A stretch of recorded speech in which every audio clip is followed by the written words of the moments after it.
बिस्मिल्लाहिर्रहमानिर्रहीम। अस्सलाम वालेकुम। मैं हूं शेख वकास।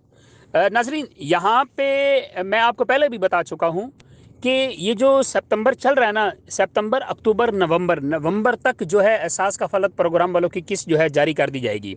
यहाँ पे एक दोस्त ने सवाल किया कि ज़िला रहीम यार खान में कब किस्त शुरू कर दी जाएगी, मेहरबानी करके बता दें। तो जवाब आया कि अभी 25,000 रुपये की इमदादी रकम जो है सैलाब मुतासर ख़ानदानों तक पहुँचाई जा रही है। इस अमल के मुकम्मल होने के बाद बेनज़ीर कफ़ालत की समाई किस्त अदायगी शुरू कर दी जाएगी। ये मैं आपको पहले भी बता चुका हूँ कि अभी उन लोगों की इमदाद जारी है जो सैलाब से मुतासर हुए हैं, और वो लोग जो एहसास प्रोग्राम का हिस्सा है जिनको 14,000 रुपये मिलना है। कुछ डिस्ट्रिक्ट वाइज ऐसे इलाके हैं, ये जो ज़िला रहीम यार खान आप बता रहे हैं ना, इस साइड पे तो सैलाब ही बड़ा आया है। लेकिन इधर के जो लोग हैं ना, ये डिस्ट्रिक्ट जंग, फैसलाबाद, इस साइड पे बहुत सारे ऐसे डिस्ट्रिक्ट हैं जहाँ पे 14,000 की इमदाद शुरू कर दी गई है।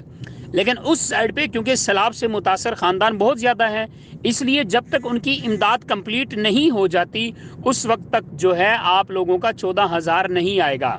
तो आप लोग थोड़ा इंतज़ार करें, सबका आएगा।